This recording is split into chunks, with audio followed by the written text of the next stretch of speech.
Open open আমাকে threat দিয়েছে open. আমার কাছে মনে হয়েছে যে আমার লাইফ এখন আমি অনিশ্চিত আর লাইফটা আমি নিরাপত্তাহীনতায় ভুগছি। এখন আমি আমার লাইফে নিরাপত্তা চাচ্ছি। আমার ফ্যামিলিকে নিয়ে এত বাজে বাজে মন্তব্য করেছে যেগুলো আসলে এত বাজেভাবে আমাকে উপস্থাপন করছে। সো সবাইকে আমার অন্তরের অন্তঃস্থল থেকে অনেক অনেক ভালোবাসা যে আমার আজকে এই ক্রাইসিস মোমেন্টে আজকে আমার এই বিপদের দিনে যে আমার পাশে এসে দাঁড়িয়েছেন।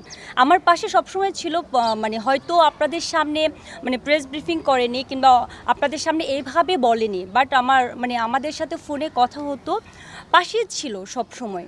আপনারা সবাই কম বেশি জানেন যে আমার সাথে অনাকাঙ্ক্ষিত অনেক বড় একটা ঘটনা ঘটে গিয়েছে। সেটার জন্য আমি ফার্স্ট টাইম আমি জিডি করেছি, তারপরে গিয়ে জিডির পরে 4 দিন পরে গিয়ে আমি এটা মামলা করেছি। মামলার পরে গিয়ে এটা আপনার আসামিকে অ্যারেস্ট করে আজকে সে ওটা 21 দিন সে জেলও খেটেছে। জেল খাটার পরে গিয়ে লাস্ট যেদিন আপনার 16 তারিখে এটার ইয়েটা ছিল, আপনার শুনানি ছিল, সেদিন আমি আমার লাইফ নিরাপত্তার জন্য সেফটি ফিল করিনি বলেই সেদিন আমি কোর্ট অবধি যেতে পারিনি। কারণ আমার লয়ার আমাকে অনেকবার ডেকেছে যে যাওয়ার জন্য, কারণ আমার কাছে মনে হয়েছে যে এর আগেও যে উবার ড্রাইভার অ্যাসোসিয়েশন থেকে প্রেস ক্লাবে ওনারা একদম ওপেনলি আমাকে হুমকি থ্রেট টাইপ অনেকভাবে ওনারা করেছে। এর আগে ওনার প্রেস ব্রিফিং করেছে যে যার জন্য আমার কাছে মনে হয়েছে, কারণ একটা ড্রাইভার যেহেতু এখানে এতগুলা ড্রাইভার একত্র হয়েছে, আমি একটা মেয়ে মানুষ, আমার কাছে মনে হয়েছে যে আমার লাইফ এখন আমি অনিশ্চিত আর লাইফটা আমি নিরাপত্তাহীনতায় ভুগছি। দ্যাটস ওয়াই আমি যাই নেই।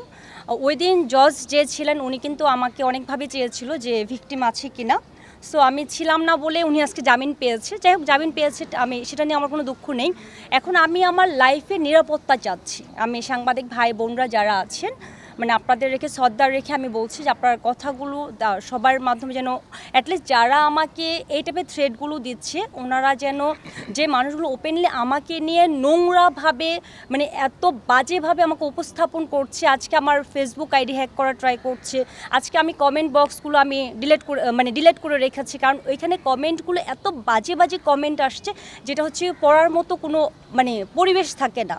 সো আমি তো একটা মা, আপনারা জানেন আমি কারো মেয়ে, আমার বাবা মা আছে, আমার একটা সুন্দর একটা পরিবার আছে।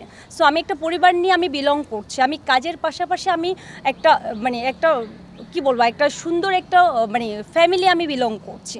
সো সব কিছু মিলে আজকে এমনও একটা জার্নালিস্ট বলবো না, একটা কন্টেন্ট ক্রিয়েটার আমাকে নিয়ে এমন কথা বলেছে যেটা হচ্ছে আমার বাড়ি কুমিল্লা, সে আমাকে গোপালগঞ্জে বানিয়ে দিয়েছে। সে আমাকে আমার হাজব্যান্ড, আমার বাবা মা, আমার ফ্যামিলিকে নিয়ে এত বাজে বাজে মন্তব্য করেছে যেগুলো আসলে যাই হোক সবাই মিলে এটা নিয়েও হয়তো অনেকে শুনেছেন, আমি কিছু বলেওছি, বাট সব কিছু মিলে আজকে আমি খুব বাজে একটা সিচুয়েশান ক্রিয়েট করছে। আমি আমার লাইফটা নিয়ে খুব নিরাপত্তাহীনতায় ভুগছি। আর যারা আমাকে এই থ্রেটগুলো দিচ্ছে, আমি খুব শীঘ্রই যদি ওনারা আর নেক্সট টাইম আমি যদি ওরকম কোনো কিছু শুনি, আমি কিন্তু আমার জিডি করতে কিংবা আমি আইনের আশ্রয় নিতে আমি বাধ্য হব। সো আমি ধন্যবাদ আপনাদের সবাইকে, আর ধন্যবাদ আমার পাশে আমার শিল্পী সমিতি আছেন, আছেন, আজকে জাস্ট আপনাদের সামনে বক্তব্য রেখেছেন। ওপেন আমাকে থ্রেট দিয়েছে ওপেন। আপনাদের ওই ইয়েটা আছে, ওনারা যখন একটা সম্মেলন করাচ্ছে প্রেস ক্লাবের সামনে, এটা শুনলে আপনারা বুঝতে পারবেন যে ওনাদের আর ওনাদের কথাগুলো এত বাজে বাজে ল্যাঙ্গুয়েজ ওনারা ইউজ করেছে। সো আপনারা এগুলো শুনলে আপনারা বুঝতে পারবেন যে ওনারা আসলে কী টাইপের কথাগুলো আসলে বলছে। এইটা তো আসলে আইনের আইন বলতে পারে, আমার তো এখানে যাওয়ার কিছু না, আমি তো ওনাদের গিয়ে পা ধরতে পারবো না, তাই না?